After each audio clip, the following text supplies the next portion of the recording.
paying respects to our elders, past, present and emerging. I've declared the meeting is now open, and just like to advise that the meeting is being digitally recorded in accordance with Council Policy EMCP2. And I also need to mention that, just a reminder that there is no other visual or audio recording of this meeting by any other means is allowed, without, of course, the permission of myself, the chairperson.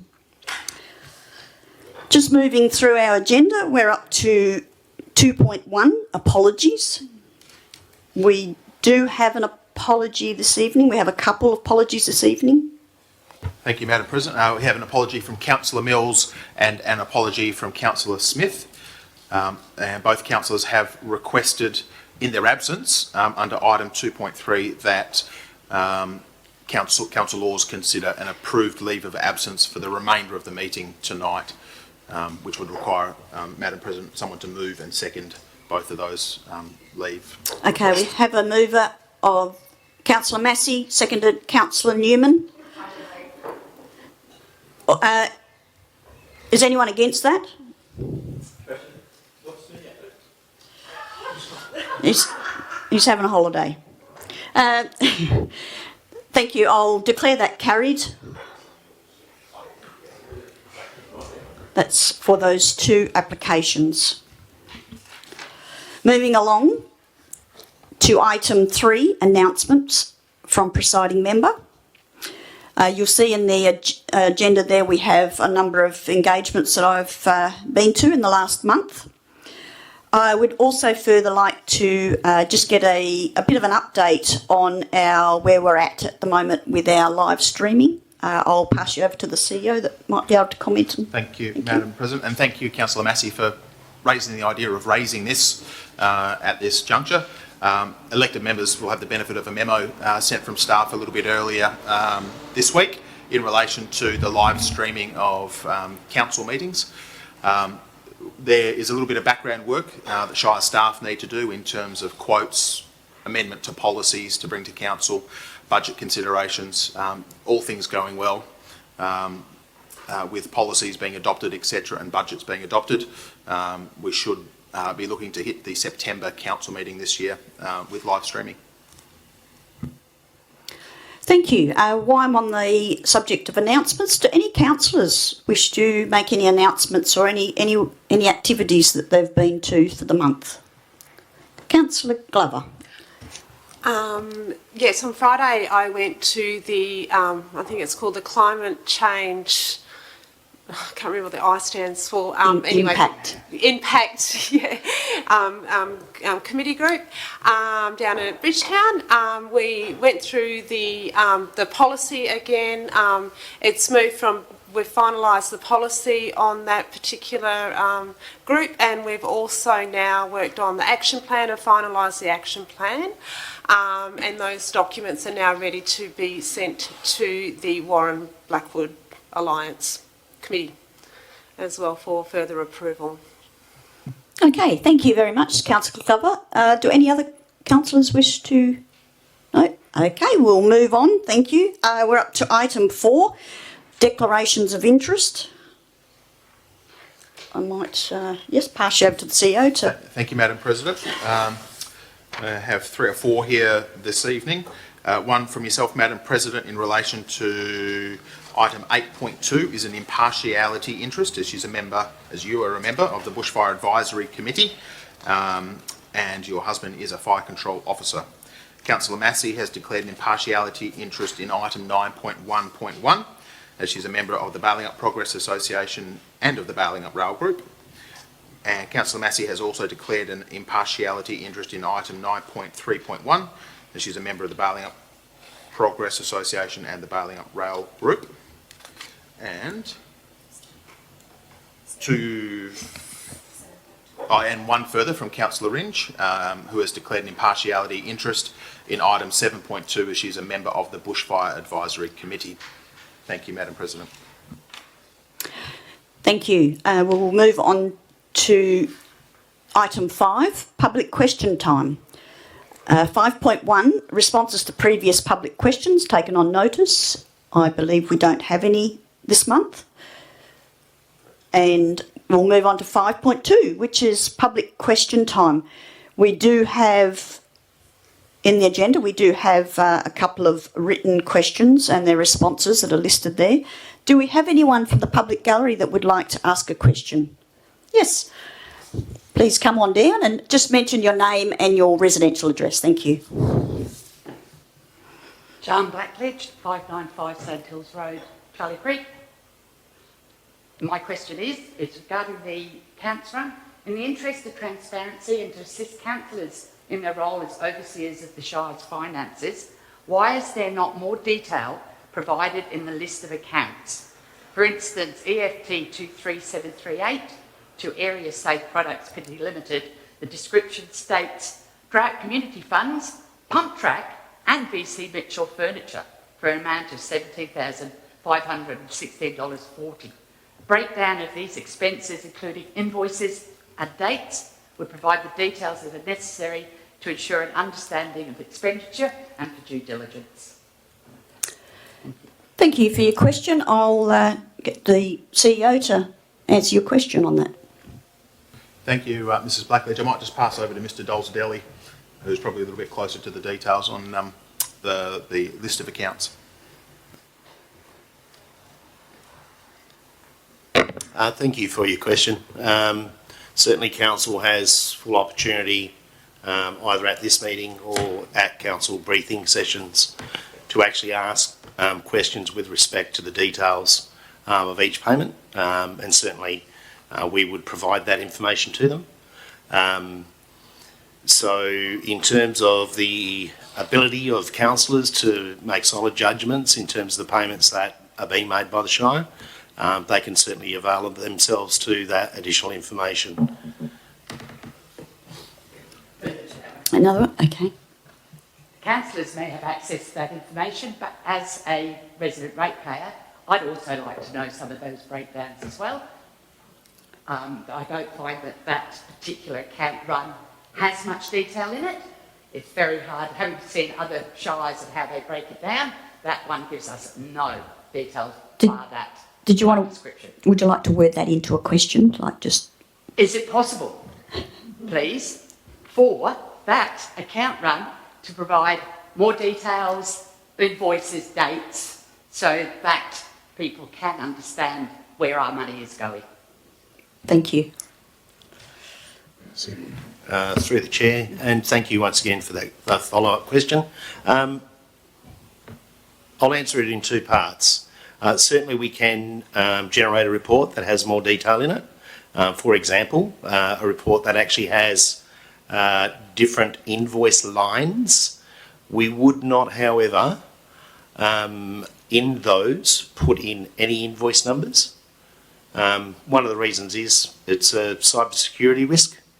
There's plenty of people out there who will look at our creditor runs as they've done with other local governments. They will look at the sequencing, the frequency of payments, the last invoice numbers, etc. And hey presto, you'll end up with a bogus invoice. Now, in relation to that, we have implemented a system called EFT Shore, which is a system whereby when we create a payment run to transact through our banking institution, we actually send it through this program first, which actually verifies that the actual person we're paying is the owner of the bank account number and so on. Look, at the end of the day, we could produce an extended list, and I would follow the direction or the desires of council on that. Thank you. Do we have any other questions from the gallery? Yes, come on down, yes.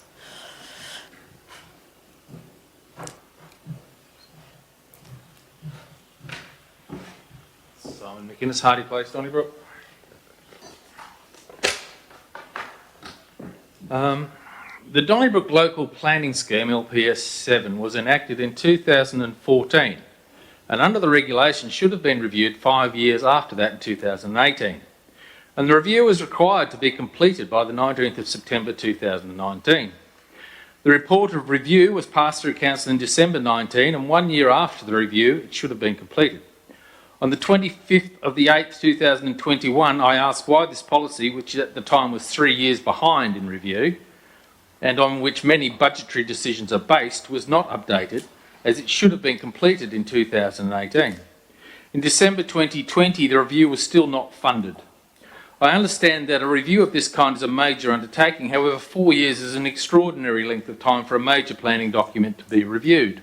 Why has it taken so long? And when will the review of the town planning document be completed? And may we have a timeline for that completion? Thank you for your questions. Mr McGuinness, I'll pass you over to the CEO that might be able to give us an update. Yep, thank you. Thank you for the question, Mr McGuinness. Just in terms of the timeframes, so you're correct in that the regulations require that council consider a report of review within 5 years. I think it's in the 5th year after the adoption of the town planning scheme. That was actually occurred and was forwarded to the West Australian Planning Commission. I think under the regulations they're required to give us a response within 90 days or something along those lines. It took them about 12 months to actually respond to our report. Basically they came back and instructed us that, and I guess there's different levels of review. There's fairly, minor reviews where you need to adjust a few things to bring it into line, but since our scheme was adopted, there's what's called the local planning scheme regulations have come into effect in 2015, and they contain what's called the model scheme text, which is basically the format that all new schemes need to follow. So when the response from the West Australian Planning Commission came back, rather than it being, I guess, a bit of a superficial change to our existing scheme, effectively the instruction from the Commission was that we needed to construct a new scheme effectively from scratch. So basically that obviously had resource implications. Council did approve basically the employment of another officer, which would free up our senior officer to undertake the scheme review. We're also undertaking a review of our strategy at the same time. So that work has actually been ongoing and basically is getting to the point where the draft documents are nearly ready for presentation to council. We expect that they'll be with council over the next couple of months. But it is a very comprehensive process. So even though it's certainly not a 12-month process, and even once it gets to council, basically the draft that we presented, they'll then need to go back to the Commission, and then because we need to get approval to advertise it, there'll then be a consultation process, and then it'll need to be brought back to council and then sent back to the Commission, and then eventually it goes off to the Minister for signing off. So I'm losing the will to live. Yeah, go on. Yeah. So I guess in response, we have progressed a lot. As I say, it's been a significant amount of work that's been done to date. We're at the point where we're just about ready to bring those documents to council, and they'll be going out to the public subject to the Commission signing off. But I guess in terms of setting realistic timeframes, our expectation is probably another 18 months before those documents will actually be get to the finish line. So, but yeah, we're working on it. Thank you. On page 37 of this meeting's financials, it states that a loss of $716,000 has been made on the sale of the golf club, and $736 on the sale of the country club, $9,940 loss on the Balingup transfer station, and $45,309 loss on the netball courts. Could you please explain these numbers? Thank you for your question, Mr McGuinness. I might have to pass that over to our Director of Corporate and Community. Thank you. Thank you for your questions, Mr McGuinness. Yes, effectively, and I think you did raise an issue at last council meeting with regard to a loss on disposal of asset. The main one is the golf club, and effectively it came onto our books in the past, quite some time ago. It never should have been recognised on our books. We have the management order. It's not land under our control. As such, the assets aren't under our control. So once that was discovered, we took them off of our books. Now, it's a asset value. It's not cash. It's not money out of the bank or anything of that nature. No.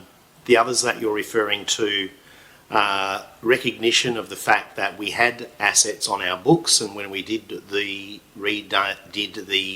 pump track as an example, or that area, that precinct, there were assets that we still held on our books that had a value on our books as such that we had to dispose of. So once again, it's not a cash transaction, but it is effectively de-recognising assets that are no longer in existence. Okay.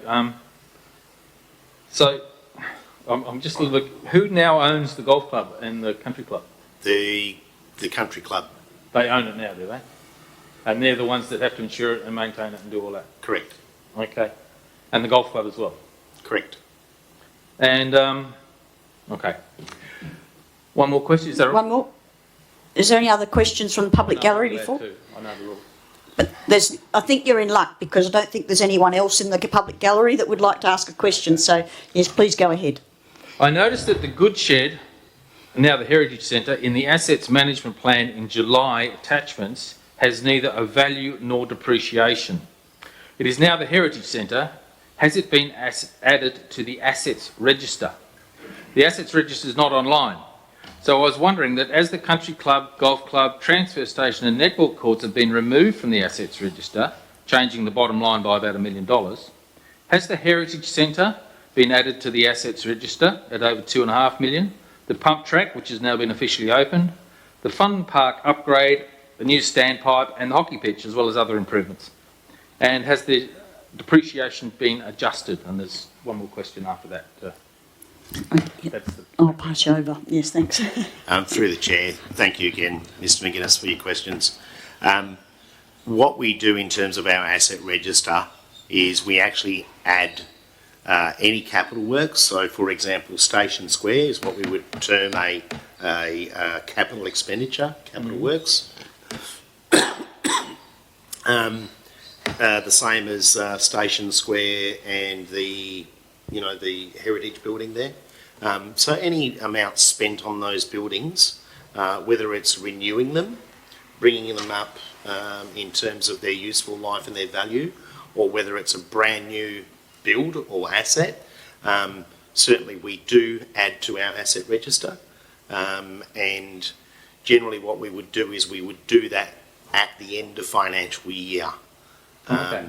And the reason we do that is because it could be that additional works need to be done. We think we're finished in, for example, December. We find something that comes out of the blue that says actually we need to spend an extra $10,000 or something of that nature. So we do hold off in terms of bringing it into our assets to the end of financial year. But you will see all of those items in the report, which is toward the end, which is the detailed capital expenditure report. Now, from what I understand, I don't think that level of capital breakdown was previously reported, but certainly that's what we do now. So of the report itself on page 32, actually commencing at page 31, you'll actually see capital expenditure by program. Each line item of expenditure is shown there, and effectively anything within that report itself ends up on our asset register. Okay. So we bring it to account at our balance sheet level. Yeah. Okay. Yeah. Will these additions and subtractions to the register affect the ratios? Through the chair, if I may. Yes, Mr. McGuinness, they will. And certainly what, we're in the process of forming the new budget. And as you can see, even in the report currently, the last column indicates whether it's renewal, upgrade or new. The important thing for any council really to focus on is a renewal of assets. If we just keep building new ones, then, long term, quite frankly, we're going to be in strife. So to give you another example of that, if we look at VC Mitchell Park, we go, well, that's brand new. But there's a component that's new or upgrade, same thing, quite frankly, but there's a component which is replacement, which is same as renewal. Okay. So what it does is extends the life of the former facility. So in terms of VC Mitchell Park, what will happen, should that project proceed, the actual asset we hold on our books currently, being, say, the football club house rooms, we'll have to dispose of that. It will actually show a loss. Okay, it's a non-cash loss. So our asset values will reduce. We also write back any depreciation, and then when the new build is completed, we bring that new asset with new valuation back into our asset register. Okay. Yeah. I'm getting my head around it slowly. Okay. Does Treasury use these ratios as part of an assessment for loan applications?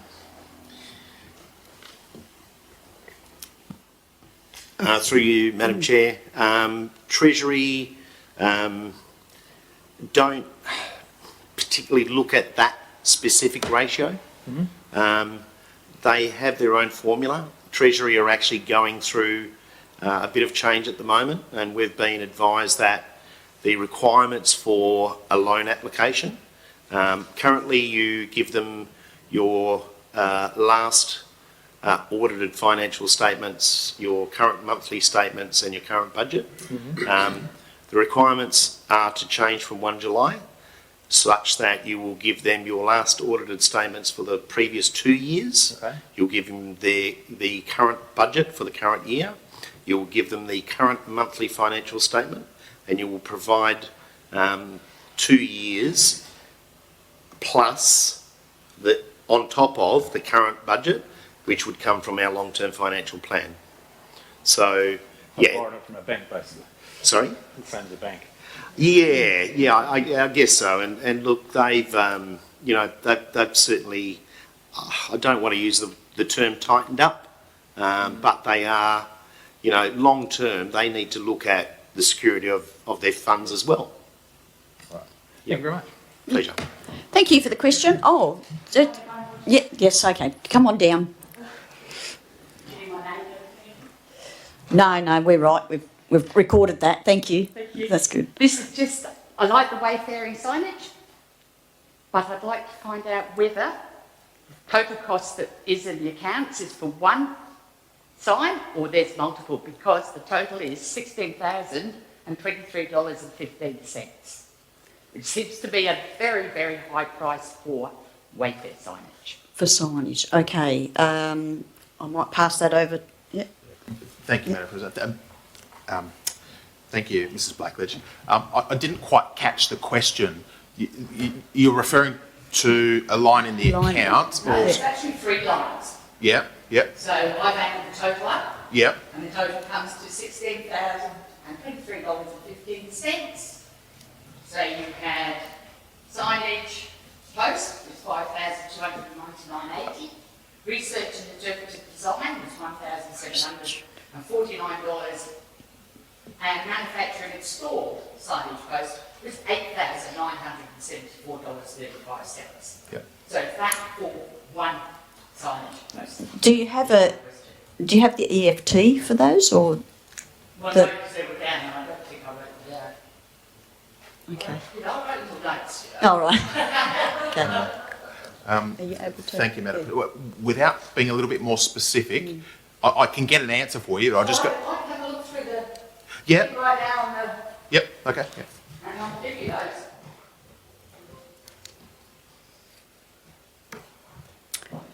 Okay, are there any more questions while we're waiting on that answer? Or we might have to take that on notice if we can't call it up. Wait for a couple of minutes. Yep. Sorry. Do you have the supplier's name by any chance? I have 4. We have, I'll tell you in a minute, I've got my thing up here. seems a little bit, excessive for one post, if that's all it is. Just scroll through your attachments there. Sorry, did you?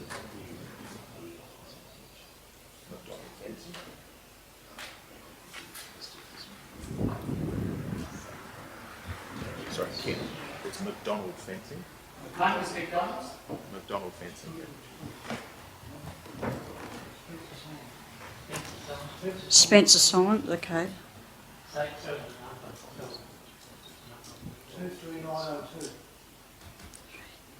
Oh, I know what this is. Yeah. Do you want me to? Yeah, yes, please. Yes. So, thanks, Madam President. Mrs. Blackledge, I've got some of the contractors and I've put two and two together.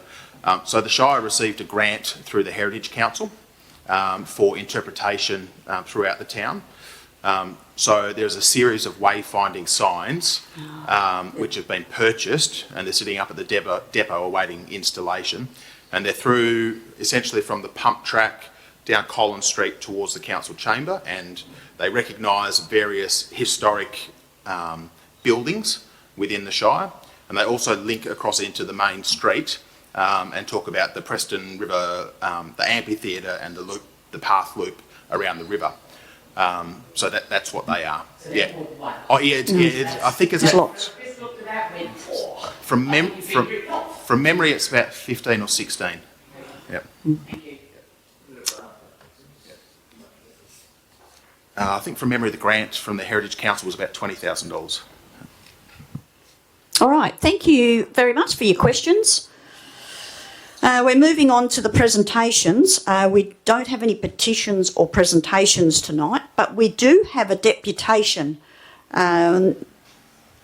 Lee is unable to attend, but we've got Mr. Hodge coming tonight. Thank you. Yes, thank you. That'd be great.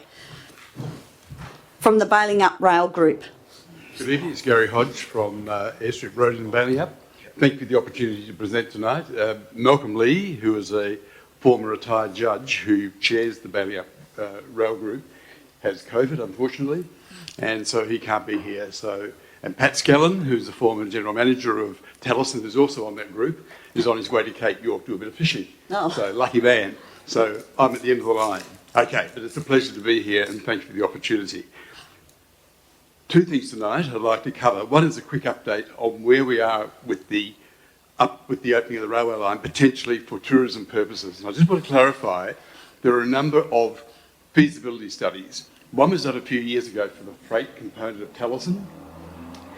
Since that study was done, there's been a significant change in the amount of freight requirement that's going to come with the ramping up of production. In fact, I think 70 million tonnes over the next few years, which could result in a truck trundling through every 3 to 4 seconds, 24 hours a day. Okay, so that's one of the responses. Since that ramping up production, and by the way, that feasibility study stacked up, okay? It showed Taliesin that it was viable to move all their ore onto rail. Now, since then, because of the big ramp up production, the government's gone back again to look at a second feasibility study for the freight. So that feasibility study is underway at the moment, and that is part of a broader transport plan, and I'll cover that briefly tonight. But what I'm here tonight to do is not to talk about the freight side of it or that feasibility. This is a feasibility study for tourism and commuter services to go onto the railway line, add value, okay, for the community, and I'll cover that as well. Does that clarify for the councillors the difference between the various feasibility studies? Thank you. Okay, so two things. Where we're up to, where is it at? And the second, a proposal to the council to look at joining in with the City of Bunbury, the Shire of Donnybrook, the Shire of Capel, the Shire of Donnybrook, Balingup, Donnybrook Balingup, and the Shire of Bridgetown Greenbushes to contribute to a feasibility study for putting tourism and commuter services on the line. That's on the assumption that the line will open, okay? So what we're doing with this exercise is adding considerable value, not only from an economic perspective, but also from a social community perspective, and I'll talk about some of those during the presentation. Okay, so that amount we're seeking is $5,000 from each of those shires. The balance would come from the South West Development Commission to a total of about $50,000 for the overall feasibility study. So we're asking tonight just for a $5,000 contribution from the Shire of Bridgetown. Bridgetown, Donnybrook. I'm carrying so much in my head tonight. It was a quick brush up. Okay, so who's on the committee? Just a bit of credibility. We have the former manager of rail infrastructure for ARC, who sits on the committee. We have the former general manager of the Taliesin lithium mine. We have the council of the shires of Bridgetown, Greenbushes and Donnybrook Balingup. We also have a acting director of the South West Development Commission. Oh, sorry, there should be acting director, he's actually the deputy chair in Pat Scallon, and an officer of the Balingup and District Tourism Association, and another life I was Director General of Transport for Western Australia. So it's a group, a very experienced group of people who have been looking at this proposition. So where did it all come from? Well, very quickly, in 2018, the Balingup Progress Association was really getting very concerned about the potential volume and the real volume of freight on our roads, and the productivity impacts, the safety impacts, and the whole amenity and lifestyle impacts of all that freight coming onto rail. We're going to see a very significant ramping up of freight on the roads in the coming years. So in response, this group was formed to look at, well, what's the feasibility of adding value to help with the business case for the state government to invest and the federal government to invest in reopening the railway line, and what benefits would there be in that? So if we bring up the slides, I'm going to cover a few points. What are the big drivers of freight passenger tourism service in the southwest? And there's a bit of a glimpse of the future there. Each one of those little vehicles on the railway lines is an autonomous, driverless vehicle, which could replace trucks very easily. And so we take them one by one, if you wouldn't mind. So that's a little bit of a glimpse of the future. That is, and they're battery operated as well. So you don't need overhead lines, and they can run purely on battery, and we can have station points. I'll cover some of those technology issues very, very quickly. Just some documents you should be aware of. The Southwest Supply Chain Strategy is an official state government strategy for the Southwest, looking at the big drivers and the need for really creative solutions so that we don't destroy our lifestyle, we improve safety on the roads, and we are much more productive. As we know, when you're driving anywhere on the Southwest Highway, more than likely you're going to be held up for sometimes 10 to 20 minutes. There's more and more roadworks and patchwork, and the sheer cost of that constant maintenance of trucks on the roads is significant. So that's part of the thing. We're going to have big drivers come from lithium and wood fibre and wood chips coming through.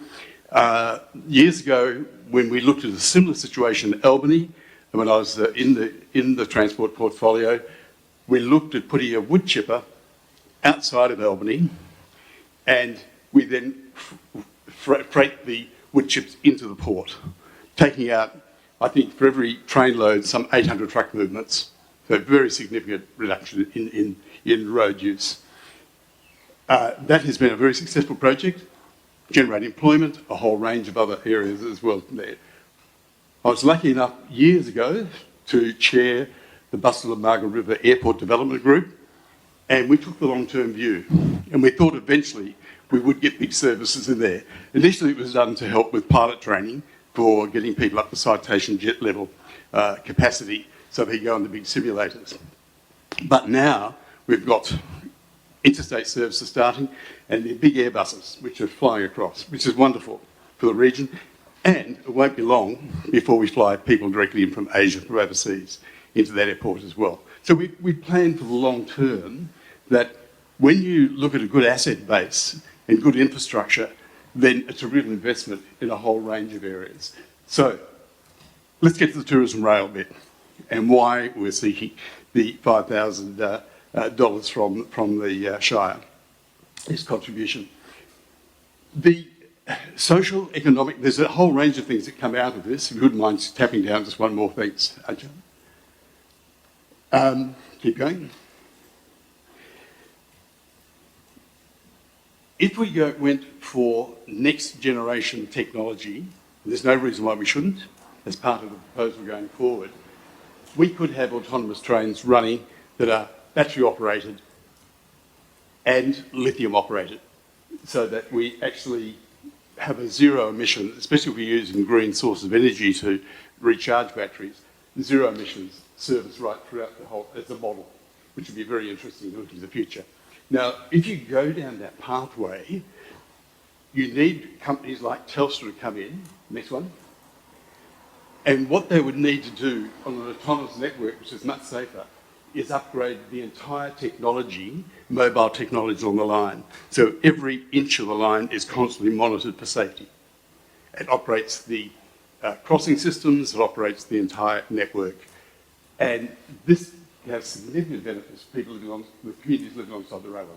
You should all get wonderful, very fast mobile services, right from Bunbury to at this stage, Greenbushes, Bridgetown. The other thing we do, if we use the Albany model, we could have a wood chipper at North Greenbushes, so that trucks stop at the top of the hill, and the product is wood chipped straight onto trains. Same with lithium. So we would have North Greenbushes would be the depot. So we can actually have an intermodal hub at Greenbushes, which again creates new industries, new activity, and we could even, for example, remove trucks coming from the mine site to the railhead as well, through the use of conveyor belts. So, as you can see, once we do get the infrastructure working, all these externalities, positive externalities occur.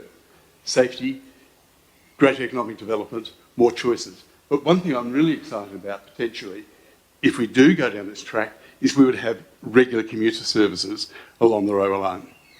4 or 5, 6 services a day if they're autonomous. And if they're running off sunlit or green energy, very little cost to running those services, except for the maintenance on the train. So all of those become possibilities through this. And so the feasibility study for tourism rail would certainly add to the business case to the government to go ahead with the reopening of the railway line. I'll pause there now, Madam Chair, so I can ask any questions that people may have. I had to cover a lot in a very short time. I hope that made sense to you, but there's been a lot of work done by the committee. We met with the Minister recently, Minister Sapiotti. She is very keen for this to occur. Minister Tiernan was the one who put the Albany wood chip in place. She's very keen to get freight off the roads where possible and onto rail, and all the benefits that come from that. Okay. So Yes, thank you, Mr. Hodge. Are there any questions that the councillors would like to ask? Councillor Newman? Thank you very much. Yes. Yes, thank you very much for that presentation, and I fully support the initiative that you're looking at. Have you looked at where similar situations have occurred, not within Australia, but globally? I'm assuming this sort of situation occurs elsewhere in the world? Yes, yes. And I'll leave the research, I'll leave the package here. We'll also have a very good website through the Balingup Progress Association. I'll make sure you get that so councillors can look at all the research and the work that's been done. Certainly, there's a lot of work going on with this sort of technology, where the potential to replace even smaller, you don't need full-length trains, you have individual wagons rolling through if you need to replace those. But of course, with lithium, you'd be looking at 1 or 2 services a day, which would take most of the order. They can run right at night, midnight. So there's minimal disruption at railway crossings and so on. So all of those things are possible. Just click down one more, Chana. Just a little bit of the movement of technology. Next slide, thanks. One more. Yeah, thanks. Just give it another click. That's the...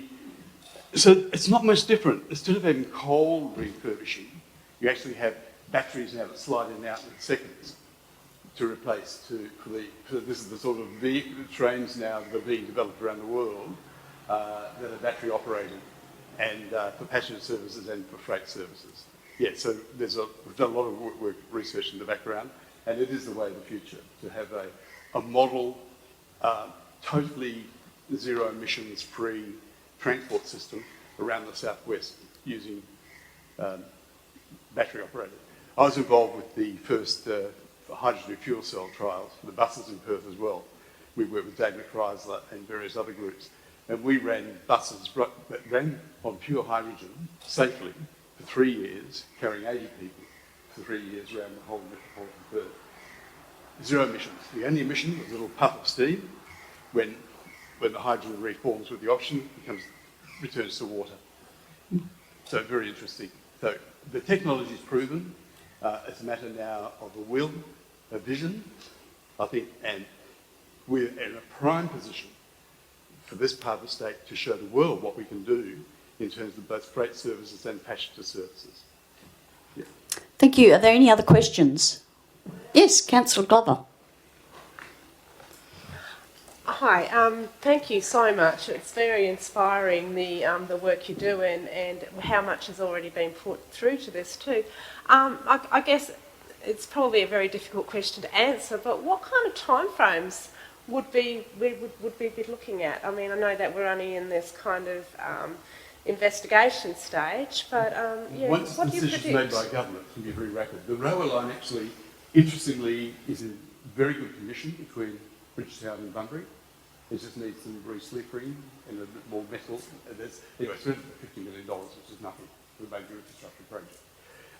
Then the longer term plan is to then have Bridgetown linked to Esperance by rail, totally new rail system going through there, and connecting all the towns from Bridgetown right through Esperance.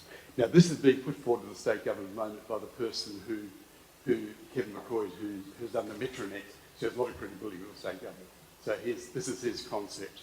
And then linking Geraldton by rail down to Bunbury and then across. So we'd have a rail service right from Esperance.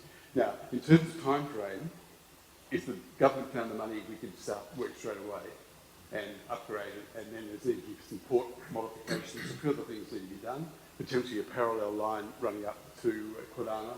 But with the value add of lithium, that makes it ideal. We think the world's best lithium out of Greenwich. So, instead of just exporting and becoming a quarry, we move to a value add where we actually produce the lithium batteries here in Australia and align to the new federal government's manufacturing policy as well. So it really pulls all of those things together in a very nice model. Yeah. So, yes, as soon as the infrastructure's there, it's a matter of just reopening. Okay. Now, it was only a few years ago, I think, when wood chips were, not wood chips, the wood was transported on that railway line, 10 years ago? Yeah. But it's not that long ago. So similar concept, we have lithium batteries rather than coal depots.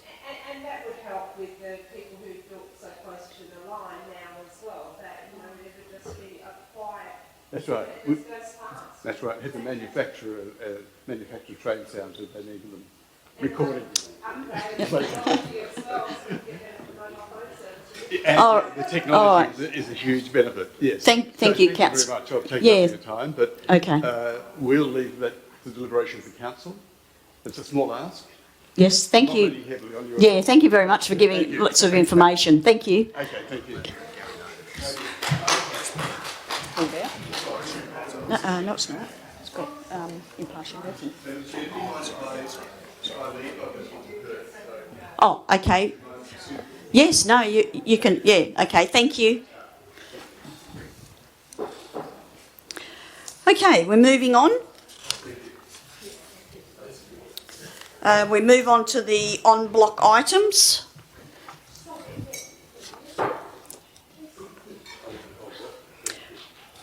Would someone like to move a motion that Councillor Atherton moved, seconded Councillor Massey? Now, I need to pull one of them out.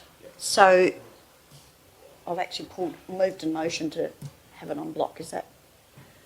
Or should I actually pull one out first? Yeah, so what you should do is have that adoption by exception down to 9.2 to leave 12.1 out. Okay. Just for clarity for the public gallery and for councillors, the very last item that we have listed that's on our on block list, I'd actually like to exclude. I'd like to actually deal with that separately. So, if the mover and seconder is happy with we just, moving on block is item 7.1, which is the confirmation of minutes for the ordinary council meeting of April. 8.1, which is the annual review of the Shire of Donnybrook Balingup fire break order. 9.1.2, which is the Shire of Donnybrook Balingup waste management contracts. And 9.2.2, which is the monthly financial report for April 2022. So, yes, so the mover and second is happy with those 4 items to go on block. And the 12.1.1 will be pulled out of on block and dealt with separately towards the end of the meeting. Do we have anyone against that motion? No, I declare that carried.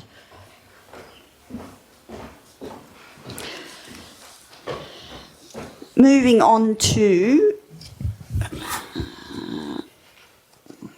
just bear with me while I get me 8.2. No, sorry. No, excuse me, sorry. 7.2. 7.2 has actually been pulled out because of yours truly. I have a impartiality on this because I'm a member of the Bushfire Advisory Committee. So, do I have a mover? Councillor Newman, a seconder? Councillor Jones? Do we have anyone against this motion? No, I declare it carried. Now we go to 8.2. This once again has been pulled out of on block because of myself as well, because I am a member of the Bushfire Advisory Committee. That's right.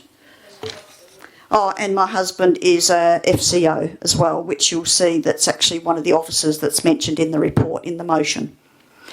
So do I have a mover of the motion? Councillor Massey, seconder. Councillor Goobler.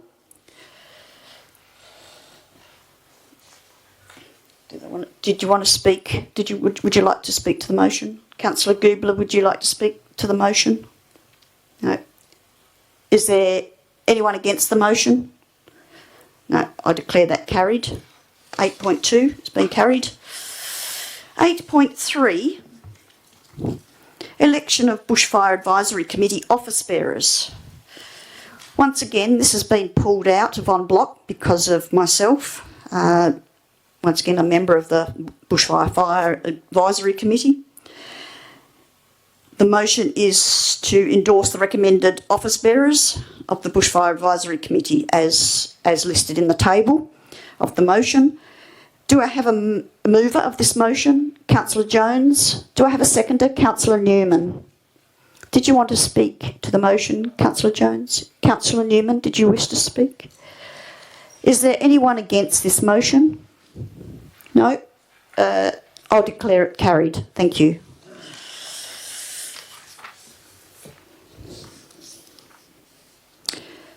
We are moving on to 9.1.1, which is Balingup Townscape Committee. The proposed 22-23 projects.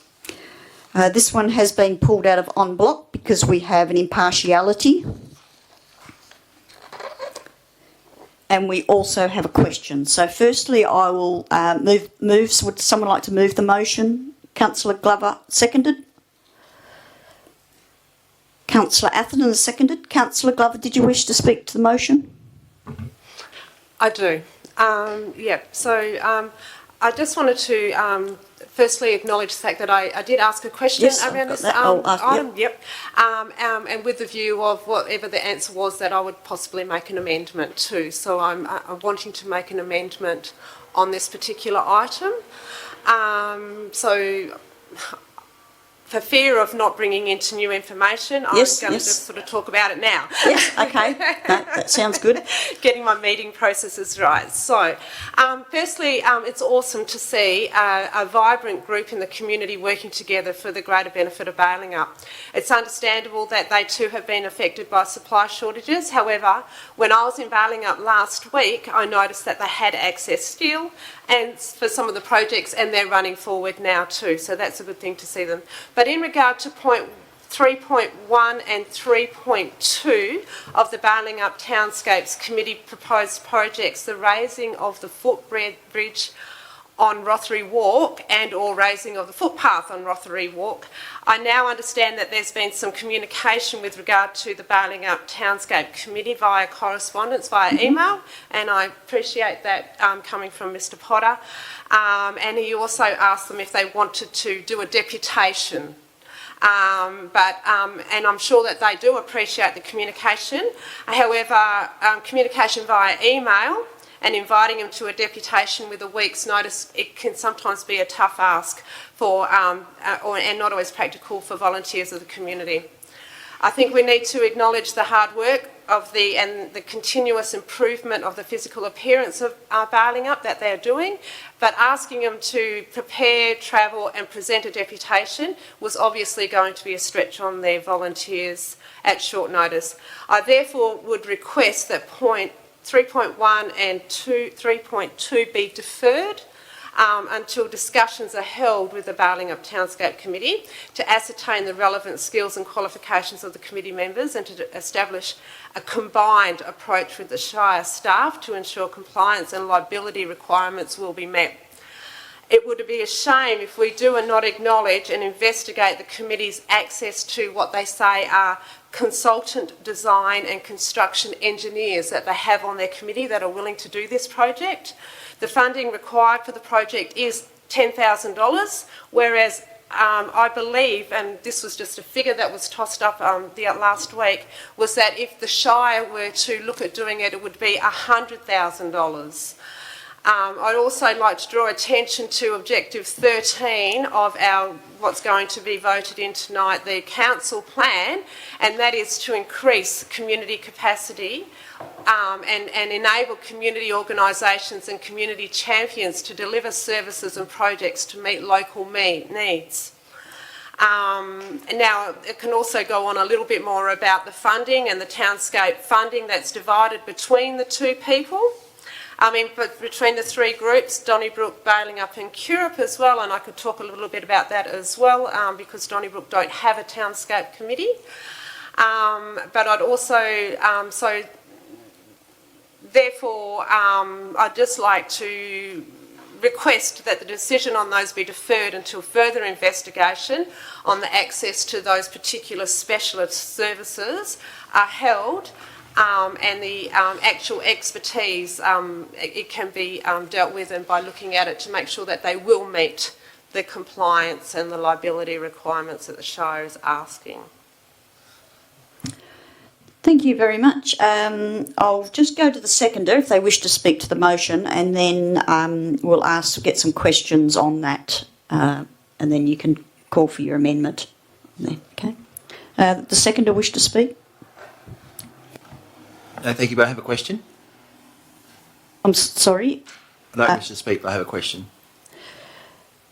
So you don't wish to speak? Okay. Yeah, you can fire away on a question. Yes.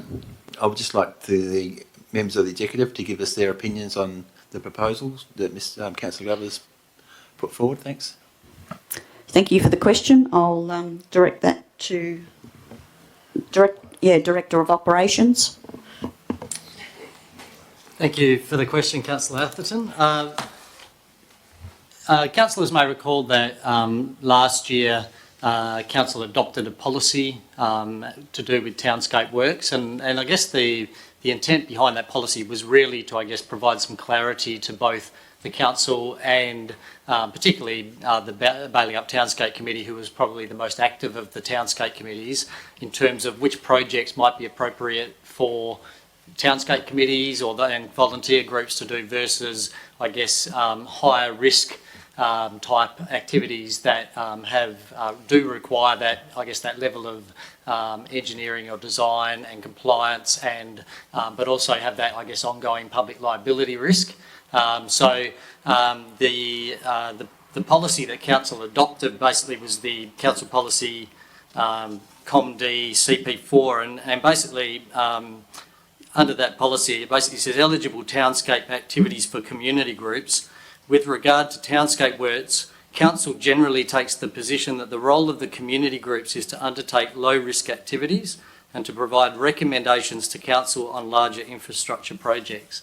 So I guess in the view of the officers is that, in terms of beautification, in terms of tree planting and some of those, I guess, lower risk activities, that's really, I guess, in those discussions with council at the time, what was identified as being, I guess, some of the projects that should be undertaken by the townscape committees. However, I guess those higher level works are things because of the level of the level of the engineering and so on that's required, but also really about, it comes down to sort of that ongoing risk and the asset management and all of those sorts of things, that they really should be things that are led by the Shire, informed by consultants and so on. So I guess looking at this particular one, I mean, we're talking about raising a steel bridge, with a steel framed bridge. It's something that does pose substantial risk if it's not done properly.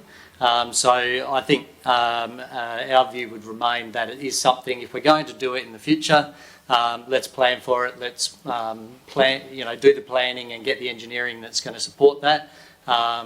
Fully acknowledge the work of the Balingup Townscape Committee, and they do a fantastic job, but we just felt that this was one of those projects that really should be undertaken by the Shire. Thank you. Is there, we have it on the table now, do we have any other questions in regards to this item? Yes, sorry. Councillor Glover, I think, would like to move Move amendment? I'd like to make an amendment, Yes. yeah. So my amendment would be that the decision on 3.1 and 3.2 be deferred until further investigation on the access to consultants and construction engineers be held to establish if this project is within the committee's expertise and can meet the Shire's compliance and liability requirements. Do you want me to email it to you? What do you want? Sorry, I just, yeah. Madam President, may I Yes, please, thank you. assist? If you've got the wording there, I think I've got a way of recognising it up there. Have you got it written down, or? I've got it.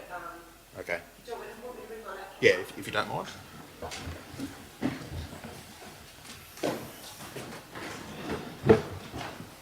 Sorry, I'm a typer. I'm not that big a writer. Yeah. I don't know what to read my writing anyway. It's all bold. Yeah.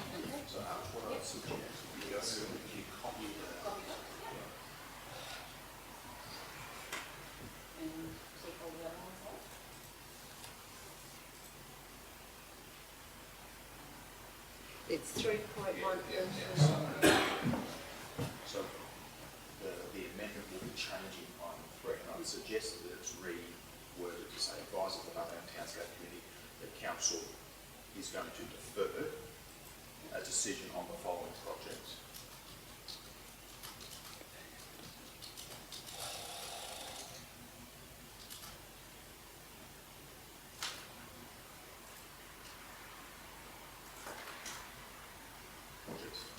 For the following reason, if you delete that, and we can look in. Just to sort of to say further investigation on the access, or on their access maybe, because they've got these people there.